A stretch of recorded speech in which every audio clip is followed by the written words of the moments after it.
నమస్కారం. సిటీ కృష్ణతేజ వార్తలకు స్వాగతం. ముఖ్యాంశాలు. పెండింగ్ ఓటరు దరఖాస్తులపై అధికారులతో సమీక్షించిన జిల్లా కలెక్టర్ వెంకటరమణారెడ్డి తుది జాబితాను సిద్ధం చేయాలని ఆదేశం. తిరుమలలో ఆందోళనకు దిగిన కాంట్రాక్ట్ సిబ్బంది నెలల తరబడి జీతాలు అందడం లేదని ఆవేదన. 18 సంవత్సరాలు పూర్తయిన యువత బాధ్యతగా ఓటు హక్కును పొందాలన్న తిరుపతి నగరపాలక సంస్థ కమిషనర్ హరిత. యువతరం ఓట్లు ప్రగతికి మెట్లు అని వెల్లడి. ప్రారంభమైన ధనుర్మాసం తిరుమల శ్రీవారి ఆలయంలో సుప్రభాతం స్థానంలో తిరుప్పావై పాశురాలను పఠించిన అర్చకులు. ఇక వార్తలోని వివరాలు. ధనుర్మాసం ప్రారంభం కావడంతో తిరుమల శ్రీవారి ఆలయంలో ఆదివారం ఉదయం సుప్రభాత సేవ స్థానంలో తిరుప్పావై నివేదించారు.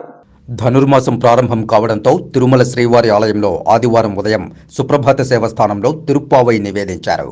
జనవరి 14వ తేదీ వరకు తిరుప్పావై పారాయణం కొనసాగుతుంది.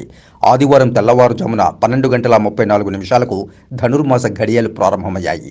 పురాణాల ప్రకారం ధనుర్మాసంలో దేవతలు సూర్యోదయానికి 1.5 గంట ముందుగా నిద్రలేచి బ్రహ్మముహూర్తంలో శ్రీ మహావిష్ణువును ప్రత్యేకంగా ప్రార్థిస్తారు. కావున ఈ మాసానికి సౌరమానంలో ప్రత్యేక ప్రాధాన్యతనుంది. 12 మంది ఆళ్వార్లలో శ్రీ ఆండాళ్ అంటే గోదాదేవి ఒకరు. వీరిని నాచియార్ అని కూడా పిలుస్తారు. శ్రీ వెంకటేశ్వర స్వామి వారిని స్తుతిస్తూ ఆండాళ్ రచించిన 30 పాశురాలను కలిపి తిరుప్పావై అంటారు. ఆళ్వార్ దివ్య ప్రబంధంలో తిరుప్పావై ఒక భాగం. తమిళ సాహిత్యంలో దీనికి విశేష ప్రాచుర్యం ఉంది. శ్రీవారి ఆలయంలో నెల రోజుల పాటు జరిగే తిరుప్పావై పారాయణంలో రోజుకొకటి వంతున అర్చకులు నివేదిస్తారు. ఈ సందర్భంలో సాధారణంగా భోగ శ్రీనివాసమూర్తికి బదులుగా శ్రీకృష్ణ స్వామి వారికి ఏకాంత సేవ నిర్వహిస్తారు. ఈ తిరుప్పావై పఠనం పూర్తిగా ఏకాంతంగా జరుగుతుంది. ఎన్నికల కమిషన్ ఎప్పటికప్పుడు జారీ చేసే ఆదేశాల ప్రకారమే మనం విధులు నిర్వర్తించాలని, పెండింగ్ దరఖాస్తులు త్వరగా పరిష్కరించాలని జిల్లా కలెక్టర్ కె వెంకటరమణారెడ్డి ఆర్ఓలను ఆదేశించారు. ఆదివారం ఉదయం స్థానిక కలెక్టరేట్ క్యాంప్ కార్యాలయంలో తిరుపతి జిల్లాలోని నియోజకవర్గ ఆర్ఓలతో, పోలీస్ అధికారులతో సమావేశమై ఎస్ఎస్ఆర్ 2024 ఎన్నికల కమిషన్ సూచిస్తున్న ఆదేశాలపై జిల్లా కలెక్టర్ సమావేశమై పలు సూచనలు చేశారు. ఈ సందర్భంగా జిల్లా కలెక్టర్ మాట్లాడుతూ ప్రత్యేక ఓటర్ల సవరణ 2024 మేరకు అన్ని క్లెయిములు త్వరగా పరిష్కరించాల్సి ఉంటుందని అన్నారు. ప్రింట్ అందిన ఎపిక్ కార్డులు పోస్టల్ డిపార్ట్మెంట్ ద్వారా మాత్రమే పంపిణీ చేయాలని, రానున్న సాధారణ ఎన్నికలకు సంబంధించి ముందుగానే వాల్నరబుల్ ప్రాంతాలు, పోలింగ్ కేంద్రాల్లో ఎన్నికల ప్రక్రియ సజావుగా జరిగేందుకు సెక్టార్ అధికారులు నియమించడం జరిగిందని, కేంద్ర ప్రభుత్వ, కేంద్ర సంస్థల ఉద్యోగులను మైక్రో అబ్జర్వర్ల జాబితా సిద్ధం చేయాలని చెప్పారు. ఓటు హక్కును వినియోగించుకోవడంలో ఎవరైనా అడ్డంకులను ఎదుర్కొనే సంఘటనలు గతంలో ఎక్కడైనా చోటు చేసుకుని ఉంటే ఆయా ప్రాంతాలపై ఇప్పుడు ప్రత్యేకంగా దృష్టి సారించాలని, అలాంటి ఘటనలు పునరావృతం కాకుండా సెక్టార్ అధికారులు, సెక్టార్ పోలీసులు పూర్తి పర్యవేక్షణ ఉండేలా చూడాలని అధికారులకు స్పష్టం చేశారు. సెక్టార్ అధికారి, సెక్టార్ పోలీస్ అధికారి సంయుక్తంగా వాల్నరబుల్ ప్రాంతాల్లోని పోలింగ్ కేంద్రాల్లో క్షేత్రస్థాయి పరిశీలన చేసి నివేదికను ఎన్నికల కమిషన్ కు నివేదించాలని తెలిపారు.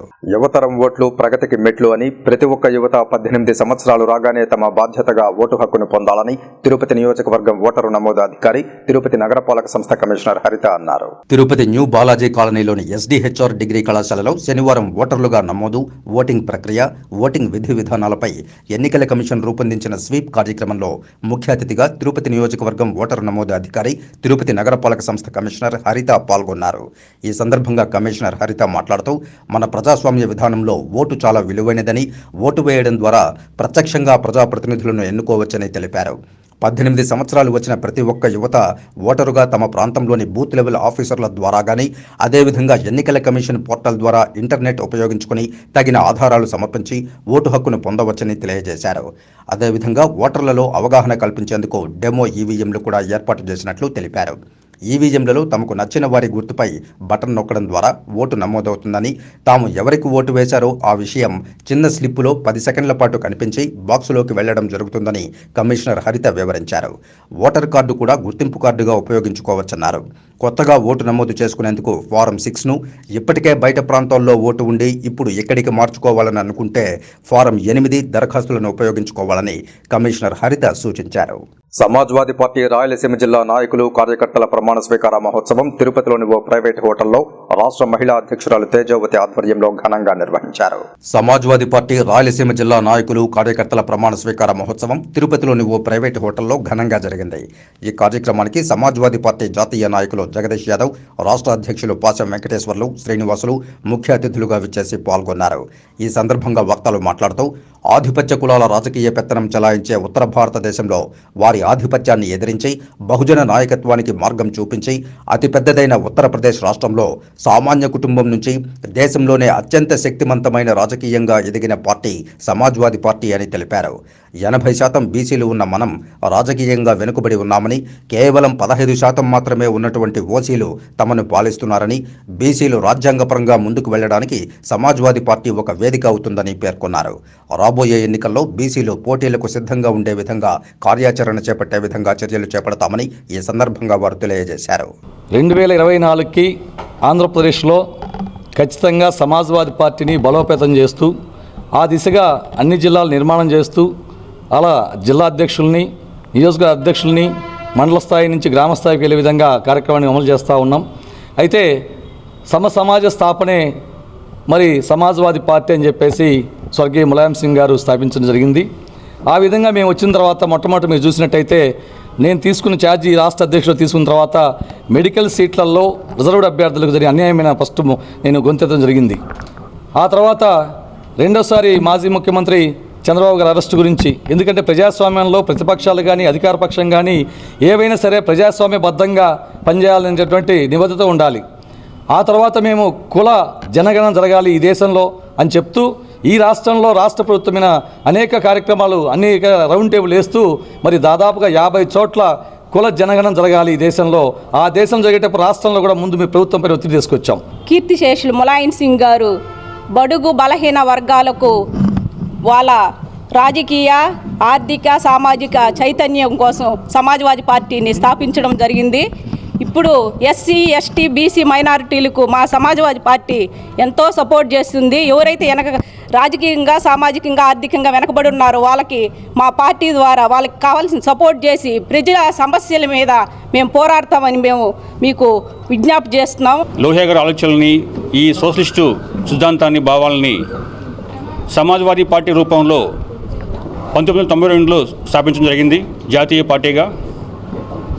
ఈ సమాజ్వాదీ పార్టీ దేశానికి వెనుకబడి ఉత్తరప్రదేశ్లో మొదట స్థాపించి అక్కడ ప్రభుత్వాన్ని హస్తగతం చేసుకొని అన్ని సామాజిక వర్గాలకి కుల, మత, ప్రాంత, బీద గొప్ప తారతమ్యం లేకుండా ఒకరి కోసం అందరూ, అందరి కోసం ఒకరనే నినాదంతో సమాజ్వాదీ పార్టీని స్థాపించి సమాజ స్థాపన నిర్మాణంలో ఆయన భూమికి ఆయన పోషించారు ఉత్తరప్రదేశ్లో. అదేవిధంగా ఉత్తరం నుంచి దక్షిణం వరకు మొత్తం దేశవ్యాప్తంగా సమాజ్వాదీ పార్టీ ఇప్పుడు ముందుకు సాగుతుంది. తెలంగాణ రాష్ట్రంలో సిపిఎస్ ఉద్యోగులకు ఎన్నికల్లో ఇచ్చిన హామీ మేరకు తెలంగాణ రాష్ట్ర ప్రభుత్వ ఉద్యోగులకు సిపిఎస్ను రద్దు చేస్తూ పాత పెన్షన్ ప్రవేశపెడతామని ప్రకటించడాన్ని ఏపీ ఉద్యోగులు స్వాగతించారు. సిపిఎస్ను రద్దు చేస్తూ ప్రకటించిన తెలంగాణ ముఖ్యమంత్రి రేవంత్ రెడ్డికి కృతజ్ఞతలు తెలుపుతూ ఏపీ ఉద్యోగులు తిరుపతిలోని ఎస్వి యూనివర్సిటీ వద్ద ఉన్న డాక్టర్ అంబేద్కర్ విగ్రహం వద్ద పాలాభిషేకం నిర్వహించారు. ఈ సందర్భంగా వారు మాట్లాడుతూ తెలంగాణ తరహాలో మన ఆంధ్రప్రదేశ్లో కూడా సిపిఎస్ లేదా జీపీఎస్లను రద్దు చేసి పాత పెన్షన్ను ప్రవేశపెట్టాలని, ఇచ్చిన మాట నిలబెట్టుకోవాలని ఆంధ్రప్రదేశ్ ముఖ్యమంత్రి జగన్మోహన్ రెడ్డిని కోరారు. పాత పెన్షన్ ప్రవేశపెడితే ముఖ్యమంత్రి జగన్మోహన్ రెడ్డికి రాష్ట్ర వ్యాప్తంగా పాలాభిషేకంను ఒక పండుగలా నిర్వహించడమే కాకుండా ముఖ్యమంత్రికి గుడి కూడా కడతామన్నారు. ఈ పాలాభిషేకం కార్యక్రమంలో ఆంధ్రప్రదేశ్ రాష్ట్ర సిపిఎస్ ఎంప్లాయీస్ అసోసియేషన్ ఉపాధ్యక్షులు చీర్ల కిరణ్, తిరుపతి జిల్లా అధ్యక్షులు వంకీపురం పవన్, తిరుపతి జిల్లా మహిళా అధ్యక్షురాలు రేఖ, కోశాధికారి హేమంత్, సభ్యులు యుగంధర్ రెడ్డి, ఈశ్వర్ నాయక్, రవికుమార్ రెడ్డి, నాగరాజు, చైతన్య, గుణ, అంకయ్య, హర్ష, శేఖర్ తదితరులు పాల్గొన్నారు. సిపిఎస్ను రద్దు చేసి పాత పెన్షన్ విధానాన్ని ప్రవేశపెడతామని చెప్పి ఆ హామీని కేంద్ర మంత్రివర్గంలో ఆమోదించి నిన్న అసెంబ్లీలో కూడా ఒక తీర్మానం చేసి త్వరలో తెలంగాణ ఉద్యోగస్తులందరికీ కూడా, సిపిఎస్లో ఉన్నటువంటి ఉద్యోగస్తులందరూ కూడా పాత పెన్షన్ విధానాన్ని ప్రవేశపెడతామని చెప్పడం నిజంగా మా అందరికి కూడా చాలా ఆనందదాయకం. ఇన్ని సంవత్సరాల పాటు ఉమ్మడి రాష్ట్రంలో ఉన్నటువంటి మాకు తెలుగు రాష్ట్రాల్లో మరొకటైనటువంటి తెలంగాణ ఉద్యోగస్తుల సిపిఎస్ కళ ఏదైతే ఉందో దాన్ని నెరవేరుస్తున్నందుకు మన తెలంగాణ ముఖ్యమంత్రి రేవంత్ రెడ్డి గారికి ఈరోజు ఆంధ్రప్రదేశ్ సిపిఎస్ ఎంప్లాయీస్ అసోసియేషన్ ఆధ్వర్యంలో మన తిరుపతిలో పాలాభిషేకం కూడా చేయడం జరిగింది. నిజంగా ముఖ్యమంత్రి గారు ఇచ్చిన హామీని వెంటనే వచ్చిన ఒక నెల కూడా కాలేదు, వెంటనే ఉద్యోగస్తులపైన ఉన్నటువంటి ప్రేమ అభిమానంతో ఆయన పెన్షన్ ఒక విలువ తెలుసుకొని ఉద్యోగస్తులకి వెంటనే సిపిఎస్ను రద్దు చేస్తున్నట్టుగా నిన్న అసెంబ్లీలో ప్రకటించడము చాలా ఆనందదాయకం. ఆంధ్రప్రదేశ్లో ఉన్నటువంటి యావత్ రాష్ట్రంలో ఉన్నటువంటి ఉద్యోగస్తులందరికీ కూడా సిపిఎస్ రద్దు అనేది ఒక కలగా మిగిలిపోయింది. సిపిఎస్ రద్దు అనేది జరగదు. ఎవరికి కూడా జరగదు. సిపిఎస్ అదే సాధ్యం కాదా అనే ఒక ఆలోచనలో తెలంగాణ ముఖ్యమంత్రి అయినటువంటి రేవంత్ రెడ్డి గారు వచ్చిన నెల రోజుల్లోనే సిపిఎస్ని రద్దు చేస్తూ ఓపీఎస్ని అసెంబ్లీలో ప్రకటించడము, రద్దు చేస్తామని ప్రకటించడము, ఓపీఎస్ని అమలు చేస్తామని ప్రకటించడము సిపిఎస్ ఉద్యోగస్తులందరికీ కూడా ఒక ప్రాణం పోసినట్టు అయింది. తిరుమల శ్రీవారి మీద ఉన్న అచంచల భక్తి విశ్వాసాలతో గత 21 సంవత్సరాలుగా ఉమ్మడి కడప జిల్లా పరిషత్ చైర్మన్ ఆకేపాటి అమరనాథ్ రెడ్డి అన్నమయ్య తిరుమలకు నడిచిన మార్గాన మహాపాదయాత్రగా తిరుమలకు పయనమయ్యారు. రాజంపేట మండలం నుండి ప్రారంభమైన ఆకేపాటి అమరనాథ్ రెడ్డి మహాపాదయాత్ర ఆదివారం కుక్కలదొడ్డి వద్దకు చేరుకుంది. వేలాదిగా తరలివస్తున్న మహాపాదయాత్రలో రైల్వే కోడూరు శాసనసభ్యులు, ప్రభుత్వ విప్ కోరుముట్ల శ్రీనివాసులు, ఆకేపాటి అనిల్ కుమార్ రెడ్డి, జడ్పీటీసీ సభ్యులు దాసరి పెంచలయ్య, సోమనాథ స్వామి ఆలయ చైర్మన్ సోమాద్రి, ఓబులవారిపల్లి సింగిల్ విండో అధ్యక్షులు కృష్ణారెడ్డి అమరనాథ్ రెడ్డిని కలిసి పూలమాలలతో సత్కరించారు. ఈ సందర్భంగా అమరనాథ్ రెడ్డి మీడియాతో మాట్లాడుతూ అన్నమయ్య తిరుమల శ్రీవారిపై ఉన్న భక్తితో అడవి మార్గంలో తిరుమలకు కాలినడకన వెళ్లి 30,000 సంకీర్తనలు రచించారని, అన్నమయ్య నడిచిన ఆ మార్గాన్ని అభివృద్ధి చేసి భక్తులకు అందుబాటులోనికి తీసుకురావాలని టీటీడీ బోర్డు తీర్మానం చేసిందన్నారు. అన్నమయ్యకు మాజీ ఉమ్మడి రాష్ట్ర ముఖ్యమంత్రి వైఎస్ రాజశేఖర రెడ్డి రాజంపేటలో 108 అడుగుల విగ్రహాన్ని ఏర్పాటు చేశారన్నారు. అన్నమయ్యను ఆదర్శంగా తీసుకుని ఆయన జన్మస్థలం నుండి మహాపాదయాత్రను కొనసాగిస్తున్నామన్నారు. దాదాపు వెంకటేశ్వర స్వామిని ఆయన అటవీ మార్గానిపై స్వామివారిని దర్శించుకొని దాదాపు స్వామివారిపై 30,000 సంకీర్తనలను గానం చేసి నిజంగా స్వామివారి ప్రతిష్టను విశ్వవ్యాప్తిగా ఆయన చాటి చెప్పిన మహనీయుడు, మహోన్నతమైన వ్యక్తి. ఆ రోజుల్లో చరిత్ర కూడా చెప్తుంది. పైన కొండపైన వెంకటేశ్వర స్వామికి ఉండి కూడా ఆ రోజుల్లోనే అన్నమాచార్యులు గారు ఏర్పాటు చేశారని చరిత్ర కూడా చెప్పడం జరుగుతుంది. అలాంటి మహనీయుడు జన్మస్థలం నుంచి ఆయన ఆదర్శంగా తీసుకుని ఈరోజు దాదాపు ఇది 21వ తిరుమల పాదయాత్ర. నిజంగా వేలాది మంది భక్తులు స్వామివారిని ఈ అటవీ మార్గాన్ని వెళ్ళి అన్నమయ్య బాటలో వెళ్ళి స్వామివారిని దర్శించుకోవడం జరుగుతుంది. శ్రీ కాళహస్తీశ్వర ఆలయంలో ధనుర్మాస పూజలు శాస్త్రోక్తంగా ప్రారంభమయ్యాయి. గొబ్బెమ్మ తల్లికి విశేష పూజలు జరిపి గ్రామోత్సవం వైభవంగా నిర్వహించారు. భక్తులు కర్పూర నీరాజనాలు పట్టి మొక్కులు చెల్లించారు. ధనుర్మాసం సందర్భంగా ఆలయ దర్శన వేళలు మార్పులు చేశారు. దక్షిణ కైలాస క్షేత్రంలో ధనుర్మాస పూజలు శాస్త్రోక్తంగా ప్రారంభించారు. ధనుర్మాసం ప్రారంభం కావడంతో ఆదివారం ఉదయం స్వామి అమ్మవార్లకు మొదటి 2 కాల అభిషేకాల అనంతరం గొబ్బెమ్మ ఉత్సవం చేపట్టారు. ఆలయంలోని అలంకార మండపంలో గొబ్బెమ్మ తల్లికి విశేష అలంకారం చేసి విశేష పూజలు జరిపారు. అనంతరం మంగళ వాయిద్యాల నడుమ గ్రామోత్సవం వైభవంగా చేపట్టారు. పొరవీధులలో గొబ్బెమ్మ తల్లి ఉత్సవమూర్తిని భక్తులు దర్శించుకుంటూ కర్పూర నీరాజనాలు పట్టి మొక్కులు చెల్లించారు. ఈ విశేష ఉత్సవంలో దేవస్థానం చైర్మన్ అంజూరు తారక శ్రీనివాసులు, ఆలయ ఈవో రామారావు పాల్గొన్నారు. ధనుర్మాసం మాసాన్ని పురస్కరించుకొని ఆదివారం నుంచి శ్రీకాళహస్తి ఆలయ దర్శన వేళలు మార్పు చేశారు. ఉదయం 3:30 గంటలకు జయగంట, 4:30 గంటలకు సర్వదర్శనం, 5 గంటలకు మొదటి కాల అభిషేకం, 6 గంటలకు 2వ కాల అభిషేకం అనంతరం గొబ్బెమ్మ ఉత్సవం నిర్వహిస్తారు. శని, ఆది, సోమవారాలలో ఆలయాన్ని 9 గంటలకు మూసివేస్తారు. మిగతా రోజుల్లో 8:30 పల్లివార సేవలు నిర్వహించి ఆలయాన్ని మూసివేస్తారు. ఈ మాసంలో ఏకాంత సేవ స్థానంలో పల్లివార సేవలు నిర్వహిస్తారు. తిరుపతి నగరంలోని సౌత్ ఇండియా షాపింగ్ మాల్లో క్రిస్మస్, సంక్రాంతి పర్వదినాలను పురస్కరించుకుని ఏర్పాటు చేసిన లక్కీ డ్రాలో భాగంగా మొదటి రోజు లక్కీ డ్రా తీసి గెలుపొందిన విజేతలకు బహుమతులను ప్రదానం చేశారు. తిరుపతి తీర్థకట్ట వీధిలోని సౌత్ ఇండియా షాపింగ్ మాల్లో క్రిస్మస్, సంక్రాంతి పర్వదినాలను పురస్కరించుకుని ఏర్పాటు చేసిన లక్కీ డ్రాలో భాగంగా మొదటి రోజు లక్కీ డ్రా తీశారు. కస్టమర్ల సమక్షంలో షోరూమ్ సిబ్బంది లక్కీ డ్రా తీసి విజేతల పేర్లను ప్రకటించారు.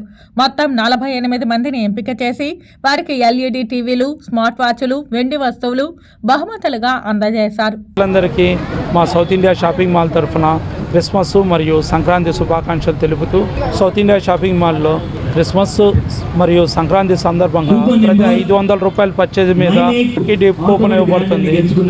ఆ కూపన్ ఇవ్వడం సందర్భంగా ఈ వారము ఫస్ట్ వీక్లీ డ్రా జరిగింది. దాంట్లో 12 మంది విజేతలు టీవీలు గెలుచుకున్నారు మరియు 12 మంది వెట్ గ్రైండర్లు గెలుచుకున్నారు. 12 మంది సిల్వర్ గ్లాసులు మరియు 12 మంది వాచెస్ గెలుచుకున్నారు. వీళ్ళందరికీ మా సౌత్ ఇండియా షాపింగ్ మాల్ తరఫున కంగ్రాచ్యులేషన్స్ చెబుతున్నాము. ఈ అవకాశాన్ని తిరుపతి ప్రజలందరూ సద్వినియోగం చేసుకోవాల్సిందిగా మా సౌత్ ఇండియా షాపింగ్ మాల్ నుంచి కోరుతున్నాం. వార్తల్లో చిన్న విరామం. చెదలవాడ కృష్ణతేజ దంత వైద్య కళాశాల మరియు సూపర్ స్పెషాలిటీ ఆసుపత్రులు అత్యాధునిక దంత వైద్య సేవలు అందుబాటులోకి తెచ్చారు. అన్ని దంత సమస్యలకు ఒకే చోట పరిష్కారం. అన్ని రకాల వైద్య సేవలు అందుబాటులో ఉన్న ప్రాంగణం చెదలవాడ దంత వైద్యశాల. అనుభవజ్ఞులైన వైద్యులచే అందమైన చిరునవ్వు కోసం ఆధునిక దంత వైద్యం, పిప్పి పళ్లకు రూట్ కెనాల్ చికిత్స, చిగురు వాపు వ్యాధులకు అత్యాధునిక చికిత్స, ఎత్తుపళ్ళు, వంకర పళ్ళు, రంగు మారిన పళ్లకు ప్రత్యేకమైన వైద్య బృందంచే చికిత్స. సంప్రదించండి. చెదలవాడ కృష్ణతేజ దంత వైద్య కళాశాల, రేణిగుంట రోడ్, తిరుపతి. వార్తల్లోనికి తిరిగి స్వాగతం. అయోధ్య రామాలయంలో ప్రతిష్ఠించనున్న బాలరాముని విగ్రహానికి తిరుపతి తాతయ్యగుంట గంగమ్మ ఆలయంలో ప్రత్యేక పూజలు నిర్వహించారు. అయోధ్యలోని రామ మందిరంలో ప్రతిష్ఠించనున్న బాలరాముని విగ్రహం దేశవ్యాప్తంగా ఊరేగిస్తున్నారు. అందులో భాగంగా తిరుపతికి విచ్చేసిన విగ్రహానికి తాతయ్యగుంట గంగమ్మ ఆలయంలో బీజేపీ నాయకులు గుండాల గోపీనాథ్ రెడ్డి, ఏక వీరాసేవ ఫౌండేషన్ వ్యవస్థాపకులు ప్రతాప్ స్వామీజీ ఆధ్వర్యంలో ప్రత్యేక పూజలను నిర్వహించారు. అయోధ్యలోని రామ మందిరంలో మూల విరాట్తో పాటు ఈ విగ్రహాన్ని కూడా ప్రతిష్ఠించనున్నారని తెలియజేశారు. మరో 15 రోజుల్లో విగ్రహం అయోధ్యకు చేరుకుంటుందని పేర్కొన్నారు. తిరుపతి నగర ప్రజలు ఈ విగ్రహాన్ని సందర్శించి ప్రత్యేక పూజలు చేయాలని కోరారు. ఈ కార్యక్రమంలో పలువురు భక్తులు పాల్గొన్నారు. జనవరి 22న అయోధ్యలో బాలరాముడు గుడి నిర్మాణంలో గర్భాలయంలో పెట్టే విగ్రహం ఈరోజు దానాధర్మ చారిటబుల్ ట్రస్ట్ ఆధ్వర్యంలో తిరుపతి తాతయ్య గంగమ్మ ఇక్కడ అమ్మవారి ఆశీస్సులు తీసుకొని ఈ విజయయాత్ర ప్రారంభిస్తున్నాము. అందరికీ మంచి జరగాలని సంకల్పిస్తున్నాము. మన గ్రామ దేవత గంగమ్మ తల్లి ఆలయానికి అయోధ్య నగరంలో బాలరాముడు విగ్రహ ప్రతిష్ట అక్కడ చేసేదానికి ఇక్కడి నుంచి విజయయాత్రగా బాలరాముడు ఊరేగింపుగా అక్కడికి వెళ్తున్న సందర్భంలో ఈరోజు గ్రామ దేవత మన గంగమ్మ తల్లి ప్రాంగణంకు వచ్చి ఇక్కడ పూజలు చేసి ఇది ఇక్కడ అయోధ్యకి వెళ్తుంది. ఈ బాలరాముడిని అందరూ దర్శించుకోండి, అన్ని శుభాలే జరుగుతాయి. రాముడు విజయానికి చిహ్నము. రాముడిని కలిస్తే మనకు అన్ని విజయాలే జరుగుతాయి, అన్నీ మంచి జరుగుతాయి, అన్ని ఆరోగ్యపరంగా అన్నీ మనకి మంచి జరుగుతుంది. ప్రతి ఒక్కరూ ఈ బాలరాముడిని దర్శించుకుని ఆ బాలరాముడి శుభాశీస్సులు మనకందరికీ పొందాలని ఈ సందర్భంగా తెలియజేసుకుంటూ కేంద్ర మంత్రి డాక్టర్ ముంజుపర మహేంద్రపై తిరుపతిలోని Penubala institute of medical science కళాశాలలో విద్యార్థులతో ముఖాముఖి నిర్వహించారు. నరేంద్ర మోదీ పాలనలో నిరుపేద విద్యార్థులు సైతం ఉన్నత విద్యను అభ్యసిస్తున్నారని, కేంద్ర ప్రభుత్వం విద్యకు అత్యంత ప్రాధాన్యత ఇస్తోందని కేంద్ర మహిళా సంక్షేమం, చైల్డ్ డెవలప్మెంట్, ఆయుష్ శాఖ మంత్రి డాక్టర్ ముంజుపర మహేంద్రభాయ్ అన్నారు. తిరుపతి సమీపంలోని Penubala institute of medical science కళాశాలలో విద్యార్థులతో ముఖాముఖి కార్యక్రమంలో ఈరోజు కేంద్ర మంత్రి పాల్గొన్నారు. విద్యార్థులు అడిగిన పలు ప్రశ్నలకు ఆయన సమాధానమిచ్చారు. ఈ సందర్భంగా కేంద్ర మంత్రి పాత్రికేయులతో మాట్లాడుతూ దేశంలో ఎన్నో విద్యాలయాలను నెలకొల్పామన్నారు. ఉన్నత ప్రమాణాలతో కూడిన విద్యను అందిస్తున్నామని అన్నారు. స్కూల్ మే मुझे विकसित भारत संकल्प यात्रा के एक प्रोग्राम में मैं यहाँ आया हूँ और बच्चों के साथ इंटरेक्शन करके बहुत ही अच्छा लगा, क्योंकि यहाँ के बच्चे हमारा जो क्वेश्चन आंसर का जो सेशन रहा, यहाँ के बच्चे बहुत ही इंटेलिजेंट है और ये बच्चे लोगों का फ्यूचर बहुत अच्छा है. और मेडिकल एजुकेशन में स्पेशली और पूरे एजुकेशन में आप मैं बताऊँ तो सबसे पहले तो अपनी नेशनल एजुकेशन पॉलिसी जो मोदी जी ला रहे हैं उसमें स्किल बेस्ड एजुकेशन के बारे में सोचा गया है कि बच्चों को जो आगे बढ़ के उसको जो पार्ट जरूरी है और उसमें आगे बढ़ पाए, इसलिए skill based education plus medical education में भी उसका कमीशन किया है. हमारे मेरी मिनिस्ट्री आयुष है, उसमें आयुष में भी हमारा नेशनल कमीशन फॉर होम्योपैथी और national commission for Indian system of medicine. అఖిల గాండ్ల తెలుగుల సంక్షేమ సంఘం అధ్యక్షుడు మాజీ ఎమ్మెల్యే గోపీనాథ్ తనయుడు భూపేష్ గోపీనాథ్ ఆధ్వర్యంలో చిత్తూరు నాగయ్య కళాక్షేత్రంలో కార్తీక మాస వన సమారాధన కార్యక్రమం ఘనంగా జరిగింది. అఖిల గాండ్ల తెలుగుల సంక్షేమ సంఘం అధ్యక్షుడు మాజీ ఎమ్మెల్యే గోపీనాథ్ తనయుడు భూపేష్ గోపీనాథ్ ఆధ్వర్యంలో చిత్తూరు నాగయ్య కళాక్షేత్రంలో కార్తీక మాస వన సమారాధన కార్యక్రమం ఘనంగా జరిగింది. ముందుగా గాంధీ విగ్రహానికి పూలమాలలు వేసి నివాళి అర్పించి ర్యాలీని ప్రారంభించారు. అనంతరం నాగయ్య కళాక్షేత్రం వరకు ర్యాలీ కొనసాగింది. జైగాండ్ల సంఘం వర్ధిల్లాలి అనే నినాదంతో పెద్ద ఎత్తున ర్యాలీ నిర్వహించారు.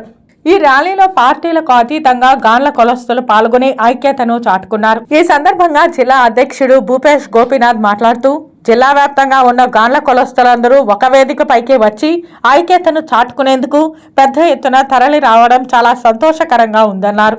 ఈ కార్యక్రమంలో మాజీ ఎమ్మెల్సీ గౌండివారి శ్రీనివాసులు, గాండ్ల కుల సంఘం నాయకులు తదితరులు పాల్గొన్నారు.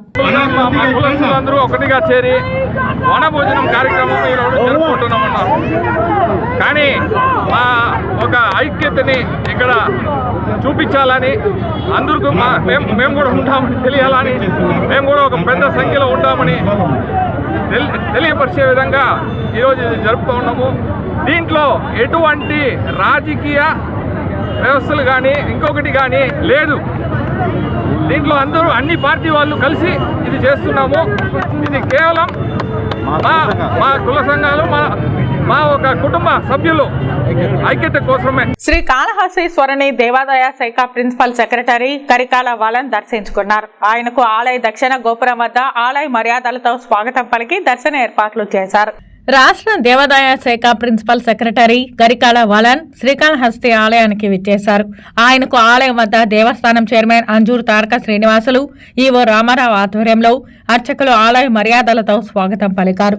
దేవాదాయ శాఖ ప్రిన్సిపల్ సెక్రటరీ కరికాల వలన్ కుటుంబ సభ్యులతో కలిసి స్వామి అమ్మవార్లను దర్శించుకున్నారు. ప్రత్యేక పూజలు జరుపుకున్నారు. దర్శన అనంతరం వీరిని వేద పండితులు ఆశీర్వదించి తీర్థ ప్రసాదాలు బహుకరించారు. దేవస్థానం చైర్మన్ అంజూరు తారక శ్రీనివాసులు స్వామివారి చిత్రపటాన్ని బహుకరించారు. శ్రీకాళహస్తి ఆలయంలో చేపట్టిన వివిధ అభివృద్ధి పనులకు సంబంధించి అనుమతులను త్వరగా మంజూరు చేయాలని దేవస్థానం చైర్మన్ అంజూరు శ్రీనివాసులు ప్రిన్సిపల్ సెక్రటరీని కోరారు. ప్రధానంగా ఆలయంలో లీకేజీల నివారణ, అనుబంధ ఆలయాల్లో అభివృద్ధి పనులు, కుమారస్వామి ఆలయ ఆధునీకరణకు భూసేకరణ తదితర అంశాలకు సంబంధించి పెండింగ్ పనులను మంజూరు చేయాలని కోరారు. తిరుమలలో కాంట్రాక్టు సిబ్బంది ఆందోళనకు దిగారు. నెలల తరబడి జీతాలు రావడం లేదంటూ విధులను బహిష్కరించి ఆందోళన వ్యక్తం చేశారు. తిరుమలలో కాంట్రాక్టు సిబ్బంది ఆందోళనకు దిగారు. నెలల తరబడి జీతాలు రావడం లేదంటూ విధులను బహిష్కరించి శ్రీవారి ఆలయానికి అభిముఖంగా ఉండే అఖిలాండం వద్దకు వందల సంఖ్యలో చేరుకున్న కాంట్రాక్టు సిబ్బంది ఆందోళనకు దిగేందుకు యత్నించగా అప్రమత్తమైన టీటీడీ విజిలెన్స్ సిబ్బంది కార్మికులను అడ్డుకుని ఆస్థాన మండపానికి తరలించారు. ఆస్థాన మండపంలో ఉన్న కార్మికులతో టీటీడీ ఆరోగ్య శాఖ అధికారి శ్రీదేవి చర్చలు జరిపారు. సక్రమంగా విధులు నిర్వర్తిస్తున్న నెలల తరబడి జీతాలు ఇవ్వడం లేదంటూ సిబ్బంది ఆరోగ్య శాఖ అధికారి దృష్టికి తేగా టీటీడీ తరఫున కాంట్రాక్టర్కు ఎప్పుడో నిధులు చెల్లించామని సిబ్బంది చెప్పడంతో పాటు వారి ముందే కాంట్రాక్టర్తో మాట్లాడి సిబ్బందికి సకాలంలో జీతాలు ఎందుకు చెల్లించలేదంటూ నిలదీసి 2 రోజుల్లో సిబ్బందికి బకాయిలు ఉన్న జీతాలను చెల్లించాలని ఆదేశించారు. బుధవారం లోపల జీతాలు చెల్లించే విధంగా చర్యలు తీసుకుంటామని, ఆ లోపల జీతాలు పడకపోతే తనను సంప్రదించండి అని కార్మికులకు శ్రీదేవి నచ్చజెప్పారు. ఈ లోపల జీతాలు చెల్లించకపోతే కాంట్రాక్టర్పై చట్టపరంగా చర్యలు తీసుకుంటామని శ్రీదేవి కార్మికులకు హామీ ఇవ్వడంతో కాంట్రాక్ట్ సిబ్బంది ఆందోళనను విరమించి విధులకు హాజరయ్యారు. అంగన్వాడీ కార్మికుల సమస్యల పరిష్కారం పట్ల ప్రభుత్వ నిర్లక్ష్య వైఖరిపై మిలిటెంట్ ఉద్యమాలకు సన్నద్ధం కావాలని భారత కమ్యూనిస్టు పార్టీ జిల్లా ప్రధాన కార్యదర్శి నాగరాజు పిలుపునిచ్చారు. కార్మికుల న్యాయమైన సమస్యలను పరిష్కరించకపోతే జగన్మోహన్ రెడ్డి ప్రభుత్వం కూలిపోవడం తథ్యమని జోస్యం చెప్పారు. అంగన్వాడీ వర్కర్ల సమస్యల పరిష్కారం కోసం ఈ నెల 12వ తేదీ నుండి నిరవధిక సమ్మె చేపట్టడం విదితమే. 6వ రోజు శనివారం ఉదయం కట్టమంచి చెరువు స్వామి వివేకానంద విగ్రహం వద్ద అంగన్వాడీ కార్యకర్తలు, ఏఐటీయూసీ, సిఐటియు నాయకులు ప్రభావతి, సుజని నాయకత్వంలో మానవహారం చేపట్టారు. ఈ సందర్భంగా ఏఐటీయూసీ జిల్లా గౌరవ అధ్యక్షులు ఎస్ నాగరాజు మాట్లాడుతూ జగన్మోహన్ రెడ్డి ప్రతిపక్ష నేతగా ఉన్నప్పుడు తన పాదయాత్రలో తాను అధికారంలోకి వస్తే అంగన్వాడీ కార్యకర్తలకు న్యాయమైన సమస్యలతో పాటు తెలంగాణ రాష్ట్రంలో అంగన్వాడీ కార్యకర్తలకు ఇస్తున్న వేతనం కన్నా 1000 రూపాయలు ఎక్కువగా ఇస్తానని హామీ ఇచ్చారని పేర్కొన్నారు. అధికారంలోకి వచ్చి 4.5 సంవత్సరాలు పూర్తిగా వస్తూ ఉన్నా, ఎన్నికలు సమీపించే రోజులు దగ్గర పడుతున్నా కూడా ఇప్పటికీ కార్మికుల సమస్యలను పరిష్కరించడంలో పూర్తిగా విఫలం చెందడమే కాకుండా ఎన్నికలు వస్తున్న సందర్భంగా ఉద్యోగ, ఉపాధ్యాయ, కార్మిక ప్రజలను, రైతులను మోసం చేయడానికి ఎన్నికల జిమ్మికులు చేస్తున్నారని విమర్శించారు. అంగన్వాడీ కార్యకర్తలను ప్రభుత్వోద్యోగులుగా గుర్తించాలని, కనీస వేతనం 26,000 రూపాయలు ఇవ్వాలని, మినీ అంగన్వాడీ కేంద్రాలను మెయిన్ అంగన్వాడీ కేంద్రాలుగా మార్చాలని, ఉద్యోగ భద్రత కల్పించాలని డిమాండ్ చేశారు. అంగన్వాడీ కార్యకర్తల న్యాయమైన సమస్యల్ని పరిష్కరిస్తూ తెలంగాణ రాష్ట్రంలో వాళ్ళు ఇస్తున్నటువంటి వేతనం కన్నా 1000 రూపాయలు అధికంగా ఇస్తామని చెప్పినటువంటి మాట అధికారం వచ్చి 4.5 సంవత్సరాలు పూర్తవుతున్నా మీరు ఈ సమస్య పరిష్కారం కాల. రెండోది, మా న్యాయమైన డిమాండ్లు మేము రాసింది, మేము చట్టాలు రాసింది, మేము ప్రభుత్వం వచ్చి మాట్లాడింది కాదు. ఏదైతే సుప్రీంకోర్టు ఇచ్చిన తీర్పు, ఆ తీర్పు ప్రకారం గ్రాడ్యుయేట్ ఇవ్వాలని, ఇన్సెంట్స్ ఇవ్వాలని, కనీస వేతనం 20,000 రూపాయలు ఇవ్వాలని, అనేక సంవత్సరాల ఉద్యోగులుగా ప్రభుత్వ ఉద్యోగులుగా గుర్తించాలని, రాజకీయ వేధింపులు అరికట్టాలని మేము డిమాండ్లు ఇస్తే ఒక్క డిమాండ్ అయిన కూడా మీరు పరిష్కరించకపోగా ఈరోజు అంగన్వాడీ కార్యకర్తలు మీ ప్రభుత్వానికి సేవ చేస్తున్నటువంటి, మీ ప్రభుత్వానికి మంచి పేరు తీస్తున్నటువంటి ఈ క్షేత్రస్థాయిలో అన్ని రంగాల్లో అన్ని డిపార్ట్మెంట్ల పనులంతా కూడా యాప్ల ద్వారా వాళ్ళు కష్టపడి వాళ్ళ వంట వండుతా ఉన్న యాప్లు పూర్తి చేయాలి.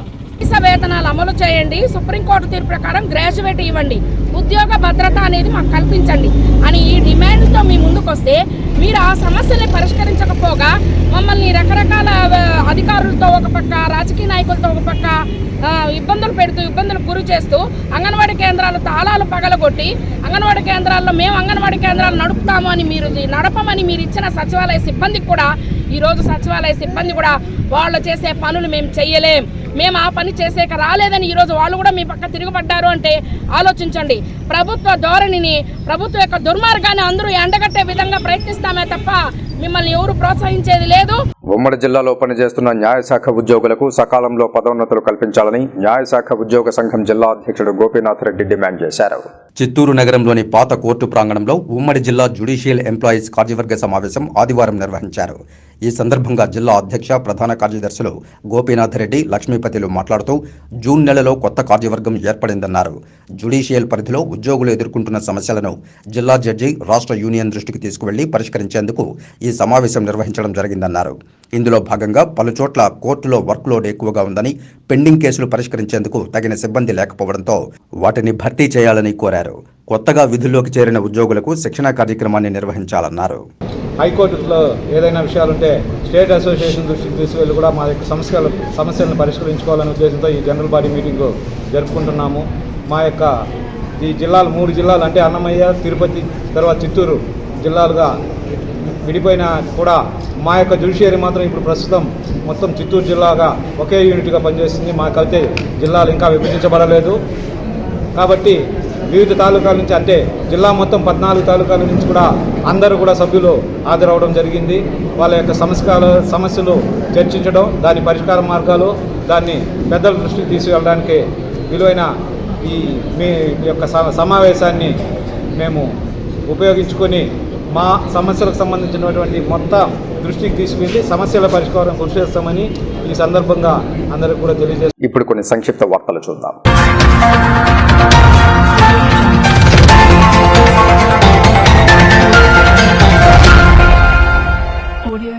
తిరుపతి నగరంలో గత 42 సంవత్సరాలుగా ఉన్నత విద్యను అందిస్తూ విద్యార్థుల ఉజ్వల భవిష్యత్తు కోసం అహర్నిశలు శ్రమిస్తున్న లిటిల్ ఏంజల్స్ హై స్కూల్కు breast feed organisation school excellence అవార్డుకు ఎంపిక చేసింది. ఈ అవార్డును లిటిల్ ఏంజల్స్ విద్యా సంస్థల డైరెక్టర్ శ్వేతారెడ్డి హైదరాబాద్లో అందుకున్నారు. విద్యార్థుల పట్టుదల, ఉపాధ్యాయుల కృషి, తల్లిదండ్రుల ప్రోత్సాహంతోనే తమ పాఠశాలకు గుర్తింపు లభించిందని పేర్కొన్నారు.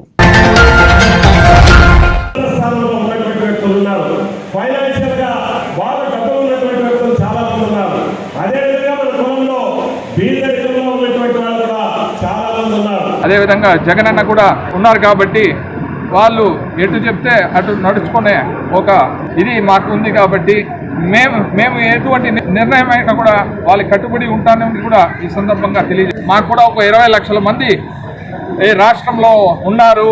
కానీ ప్రభుత్వ పరంగా చూస్తే 1.5 లక్షనే చూపిస్తూ ఉంటారు. ఇది మాకు చాలా ఎంతో ఒక మోసమైన ఒక విషయము. అందువల్ల ఖచ్చితంగా వచ్చే కులగణనలో మాకు న్యాయం జరుగుతుంది కూడా కోరుకుంటాం. ఇక వార్తలు ముగించే ముందు ముఖ్యాంశాలు మరోసారి. పెండింగ్ ఓటరు దరఖాస్తులపై అధికారులతో సమీక్షించిన జిల్లా కలెక్టర్ వెంకటరమణారెడ్డి తుది జాబితాను సిద్ధం చేయాలని ఆదేశం.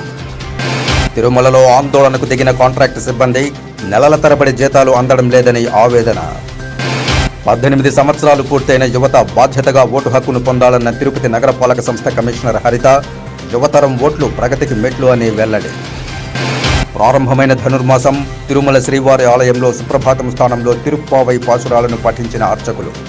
ఈ వార్తలు ఇంతటితో సమాప్తం. నమస్కారం.